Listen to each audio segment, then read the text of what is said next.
Hello, hello! I'm talking today about the fearsome king Aethelfrith. He was born sometime in the mid-6th century, the son of King Aethelric of Bernicia and a grandson of the legendary conqueror Ida. Now, Britain in the 6th century was a land of chaos. Leadership was being contested in every kingdom, while new principalities were springing up and disappearing constantly. This was compounded by the continued arrival of the Anglo-Saxons, a Germanic people who probably came as mercenaries and peaceable settlers at first, but there were many chieftains among them who dared to seize on grander opportunities.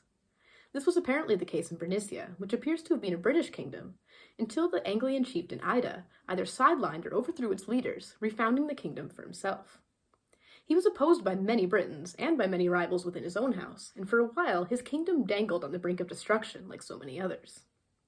Cue Aethelfrith, who came to the throne of Bernicia circa 593. The venerable monk historian Bede described him as a very brave king, and most eager for glory. He proved this immediately, as he expanded his kingdom's borders in nearly all directions, seizing on his neighbors' lands in Reged, Elmet, and Alclute. His encroachments annoyed King Aethelfrith of Dalriada, who challenged him at Degsistan in 603, but the glory-eager Aethelfrith defeated and even killed him there, along with his own cousin and rival Herring, who had probably hoped to seize Bernicia for himself. Secure in the north, Aethelfrith next turned his attention to nearby Deira, another new and unstable Anglian kingdom which had nearly united with Bernicia several times before. Well, now Aethelfrith enforced the union by marrying Acca, a daughter of Deira's former king Aella, and ruling there through her right. Unfortunately, this quickly alienated Acca's brother Edwin, who duly went into exile.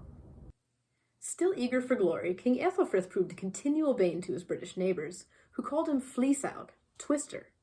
Ferocious in battle, he thoroughly defeated a coalition of Britons who came against him at Chester. King Selif of Powys was killed there, along with over 1,000 monks who had dared to assemble nearby and loudly pray for Aethelfrith's defeat. Despite his many successes, Aethelfrith must have felt constantly heckled by his many enemies. When he heard that his brother-in-law Edwin had taken refuge with King Redwald of East Anglia, he tried to alleviate the problem by bribing the other king to simply murder Edwin. It was purportedly Redwald's wife who prevented this ruthless act, and instead King Redwald marched with Edwin to challenge Aethelfrith directly. In 616, near the river Idle, Aethelfrith was finally defeated. He died there in much the same way he had always lived, violently. And yet, he left a lasting mark on northern Britain. The kingdoms he united there became Northumbria, a powerful entity which would dominate politics north of the Humber for the next 2 centuries. When he perished, Aethelfrith left at least 7 sons and 1 daughter, all of whom seemed to have fled to Dalriada.